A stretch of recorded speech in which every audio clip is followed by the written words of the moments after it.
Welcome to the MamasteFit Pregnancy Week by Week Update, but now we are in the postpartum. So it is now the postpartum weekly updates. In the postpartum, things can be a very large range depending on your birth experience, what was going on during pregnancy. And so this is not everyone will be just like this in week 1 postpartum, this like a week 2 postpartum, but we're going to give you a general overview of what to expect and when to seek help. So if there's an issue in the postpartum, at what point should you go to the ER? Should you see your provider? Should you see your pediatrician? We're going to cover those things as well, plus some movements that you can do in the early postpartum to help support your overall healing.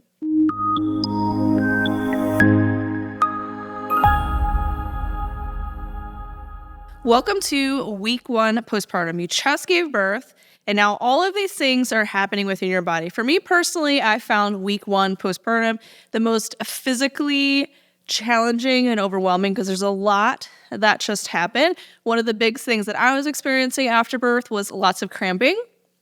There's lots of pads and diapers for me and diapers for baby, diapers for me too. Everyone. And there's just a general feeling of discomfort within my body. So let's break down what you can expect in week 1 postpartum for you, for your baby, some movements that you can do, and when to seek help.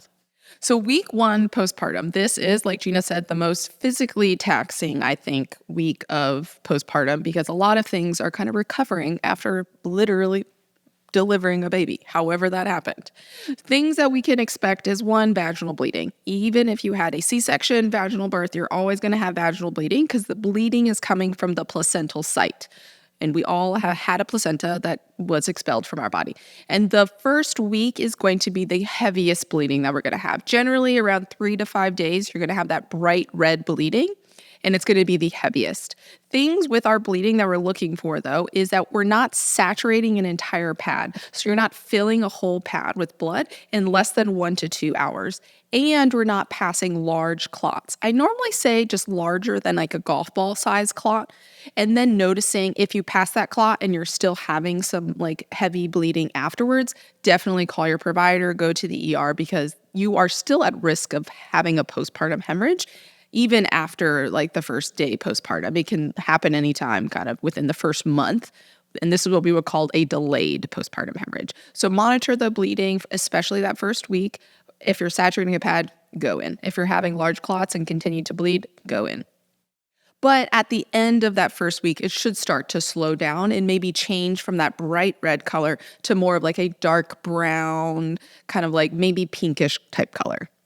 With all the bleeding, you're going to want to wear some sort of absorbent material to soak it all. Not just your underwear. Not just your underwear. So either wearing a pad or adult disposable underwear, aka diapers, which is my personal favorite, can be really helpful in the postpartum period. If you want more of a step-by-step guide on how to do pericare, which is how you clean and manage the area down there after you give birth, we do have an entire YouTube video that I shared during my early postpartum on what I was doing for pericare. This is going to include using a peri bottle, different sprays or foams that you can utilize, when you may want to utilize a foam versus a spray or a balm, in addition to how I was kind of stacking things in there with my diapers, underneath my bloomers, and so on. And so check out our full-length pericare video, which we can break that down way more for you. But you will want to do some sort of pericare every time you go to the restroom, in addition to changing out your pad or your diaper, especially in this first week because it is the heaviest week of bleeding.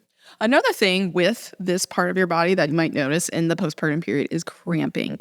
You think that you're done having contractions after you push that baby out, but it continues for up to the 2 weeks postpartum. I had moments of like panic whenever I was nursing my baby because that can cause the cramping to increase where I thought labor was starting again.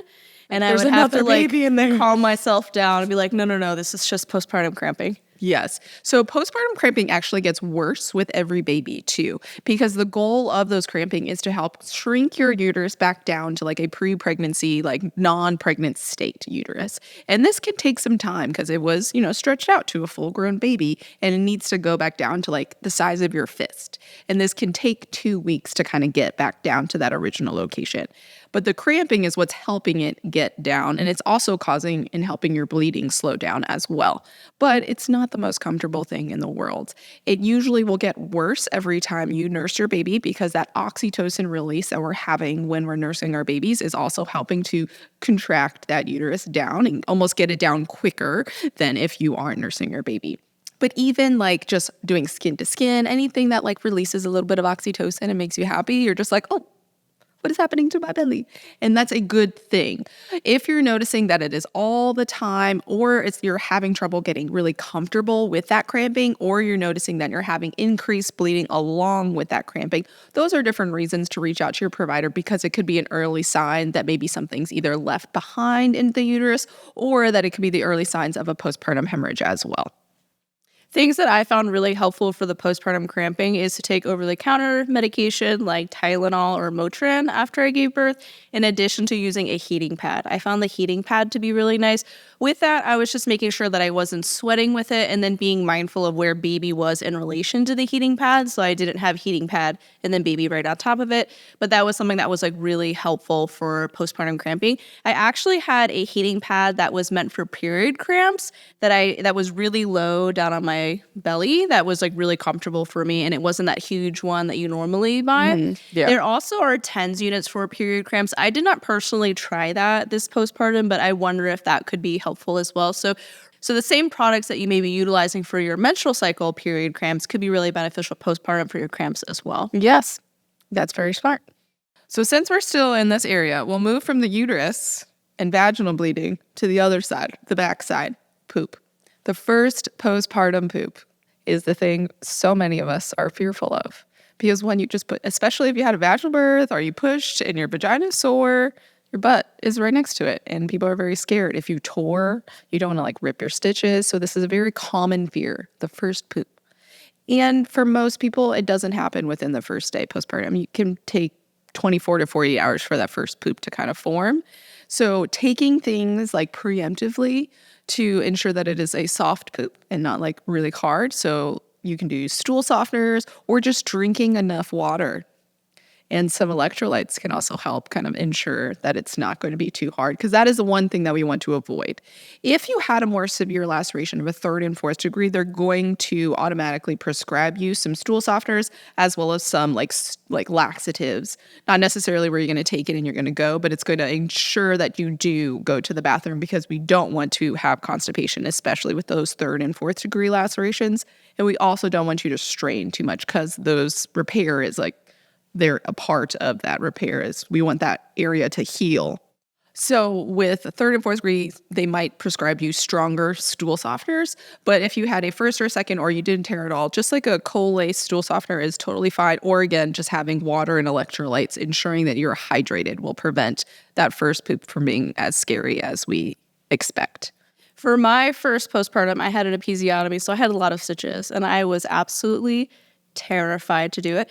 Some tips to help you with your first postpartum poo is to get a squatty potty, something to elevate the feet up, because this is going to set your rectum up in a better position to make pooing a little bit easier.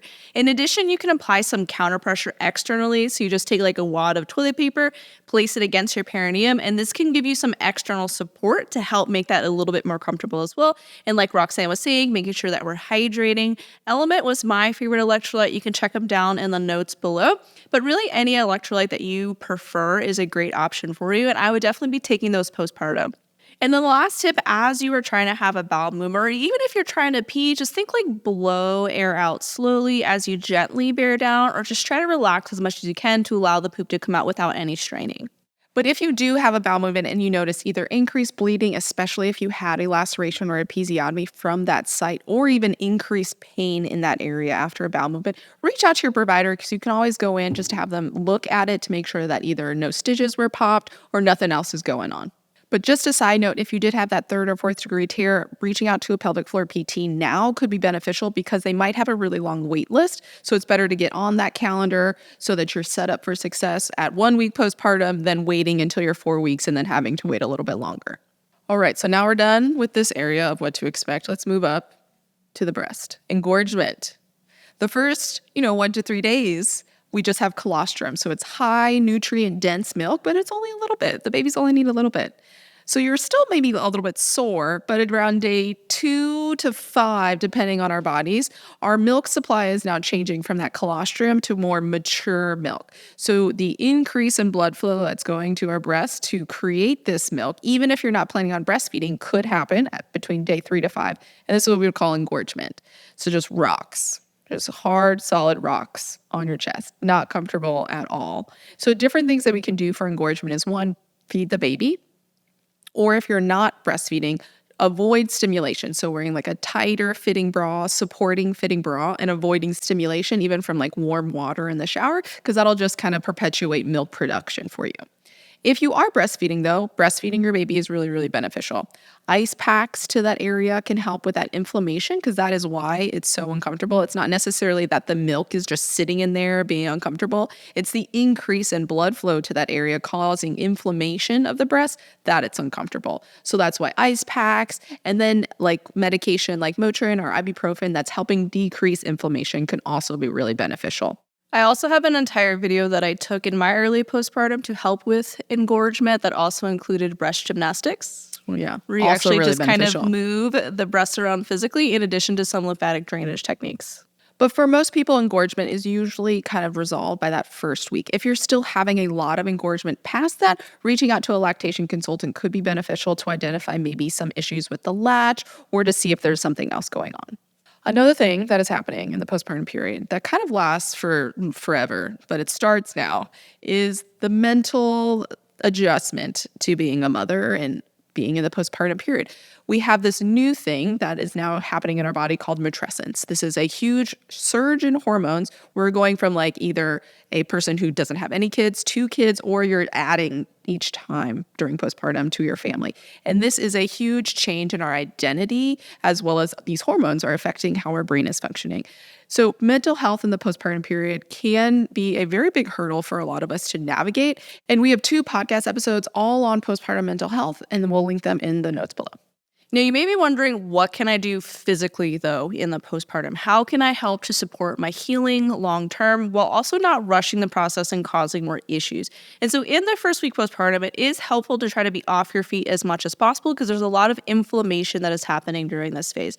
Wearing supportive garments that apply just gentle compression, almost like a gentle hug to your pelvic floor and to your abdomen and to your back, can be beneficial to helping heal in this early postpartum period. But we don't want to wear garments that are so tight that it restricts our breathing or pushes more pressure down onto our pelvic floor. Garments that are designed to help heal diastasis or shrink your waist can actually be harmful during this phase and really any phase in the postpartum, but especially right now when everything is very delicate and in this very early healing phase. Things that you can do to help support your healing in this early postpartum is to first just focus on resting and being off your feet. One of the first exercises that you can incorporate in this early postpartum phase is just diaphragmatic breathing, where we're learning how to expand and lengthen our pelvic floor and core and then exhale to contract gently to lift it back in. And we can also incorporate some mobility exercises just to feel more comfortable in this time frame. And most of these should primarily be in bed or in supine positions. So we can do some hip mobility, thoracic mobility, and just try to move our bodies in a very gentle way because we tend to get very stiff in this period of time because we're just kind of holding baby and lying in bed. We have an entire early postpartum recovery course that has different breathing exercises, different mobility exercises, and then as you progress in week also incorporates gentle core exercises that you can do to help support your healing. And so if you want more of the movement things to do, check out that free course that we offer and we'll link it down below. But in this first week, the main thing that we're focusing on is primarily staying off our feet, resting as much as possible, adding in some of that gentle breathing and mobility movements, but just really focusing on making sure that we feel somewhat comfortable within our bodies and bonding with our baby. And like Roxanne said, now would be a great time to also try to schedule a pelvic floor physical therapy appointment, not necessarily to go to right now, but hopefully to be able to connect with a PT around 4 to 10 weeks postpartum. But some of them do offer virtual consults as well. Our PTs in-house do, so we'll link their information down below. So 6 weeks is too long to do absolutely nothing to support our healing in the long term, but it's also too short to be rushing back to the gym. So working with a pelvic floor physical therapist in this early time frame can be really beneficial to your long-term health. But if it is not accessible to you, again, we do have our free early postpartum course, and we offer tons of free content on our YouTube page and on our Instagram page to help support you in this early postpartum timeframe. If you are feeling pelvic floor heaviness, which can be really common in this early time frame, it may be associated with pelvic tension because, again, our pelvic floor just went through a lot during pregnancy and during birth, and in an attempt to heal and to stabilize, it may clench. And that clenching may cause this feeling of pelvic heaviness, like something's kind of there or it just feels uncomfortable down in your perineum. Things that we can do to help resolve this, and we'll link our video down below that has some pelvic floor relief exercises, is to find a more rounded back position. You can come into like a child's pose position where we just round in our back and breathe kind of into like our butt and our low back area. This can help to relieve a lot of that tension. And just thinking about breathing into the back space of our pelvic floor can be helpful. But again, we'll link a video down below that has 3 exercises that you can do to help relieve pelvic floor heaviness, which tends to be associated with pelvic floor tension as opposed to an organ falling out of your body, which is usually what most folks start panicking about. So just to recap, in this early postpartum, we're really focusing on staying off our feet and just focusing on diaphragmatic breathing and some gentle mobility. If we are experiencing any pelvic floor symptoms like heaviness, this could be related more to pelvic floor tension, and back expansion exercises can be really beneficial for this. And again, we'll link all of our exercise supports down in the notes below. So what to expect, though, for baby in the first week postpartum, because they're developing very rapidly, but also they really don't do very much for the first month. They're little potatoes. And because they're little potatoes, they're going to be sleeping like 17 hours on average a day, but that can range from 16 to like 22, depending on the baby. So they're asleep most of the day. And when they're awake, they're usually just nursing, peeing, or pooping, or just like kind of listening to what's happening around them, especially in this first week. They will say that if your baby does have maybe like colic during that first period, this is where they're crying for more than 3 hours in a 24-hour period. And you will usually notice in the first month because they are sleeping for the other time period. And if they're crying for like the other time period, maybe reaching out to your provider for like to figure out maybe what's going on. Is it like GI issues? Maybe they're like having a tongue tie, or figure out what's going on with those babies. What else can you expect in that first week postpartum other than like a baby that's sleeping and eating and peeing and pooping? For pees and poops, the day that baby is old for the first week is how many pees and poops that they should have, like total. Not like they shouldn't have like 1 poop and then 2 poops. That they usually will, but that's not the goal. It's how many wet and dirty diapers total that they should have. So day 1, we really only want 1 pee and 1 poop. We don't need anything crazy for that first day. They're going through a lot of things. Just 1 pee and 1 poop. Day 2, we want 2 pees, and that's still like kind of like that 1 poop, but ideally 2. Then day 3, all the way up to day 6, that's how many diapers we want per day. And then after day 6, this is when we're wanting that 6 to 8 wet and dirty diapers total. And that kind of lasts until they're older. Something that I found helpful to remember how many diapers baby is using, because when you start doing all these tracking things, they start getting really overwhelming, is I would just put 10 diapers in my diaper bag or my diaper bin each morning. And then at the end of the day, I would just count how many are left. And that's how many diapers my baby utilized that day. And that was much easier for me than trying to tally each time I changed a diaper. Yeah. And one tip for if they pee and poop in a diaper, perhaps like the poop is pretty watery that you might not be able to tell. So most diapers have that line on the front that's yellow when it's dry, and then it'll turn green anytime pee touches it. So it won't change from poop even if it's really watery. So if it changes green, that's how you know that baby has peed. Another thing that we're going to talk about is baby might lose weight. The first week postpartum, babies can lose up to 10% of their birth weight, and this is normal. It can be really alarming if you go to your pediatrician appointment at 2 days after leaving the hospital, or even if you're in the hospital after 24 hours, they're like, oh yeah, baby lost a little bit of weight. You think that, oh, I'm not feeding baby enough. That's what's going on. Why aren't they gaining weight? This is completely normal. They're figuring out how to feed. You're figuring out how to feed them, and their body kind of needs to go through this like little period of doing that. And then usually by the end of 2 weeks of life, they've regained their birth weight because they've figured it out. Also, colostrum, again, it's very nutrient dense, but a small amount. So that's not like huge weight bulking season for these babies when they're drinking the colostrum. Not until that milk comes in at like day 3 to 5 that they will start kind of putting the weight back on. But if your baby has lost more than 10%, this is when we want to explore what's going on. Is baby not eating well, or maybe baby's not getting enough from the feeds that we would want to explore more. But because baby is losing weight, they are going through these things called cluster feeding, where they're going to be feeding constantly, because they're trying to get your milk production to regulate to what they need, but they're also needing a little bit more during these time periods. Cluster feeding is very normal. as long as it's not happening 24/7. So at nighttime, usually this is when it happens, where baby is going to feed constantly for a few hours and then start taking a little bit of breaks. And this is one to help your milk come in and increase that milk production. And these are good things. But again, if it's happening constantly, that's when I would reach out to a lactation consultant. But what mentally is happening with babies? They're still able to hear you, and they're able to see about 8 to 10 inches. So just holding your baby here, talking to them, and then they're able to see high contrast things. So they're able to kind of see your face, because usually most of our body parts are high contrast, as well as if they're doing tummy time, they're able to still see your face in tummy time just on you.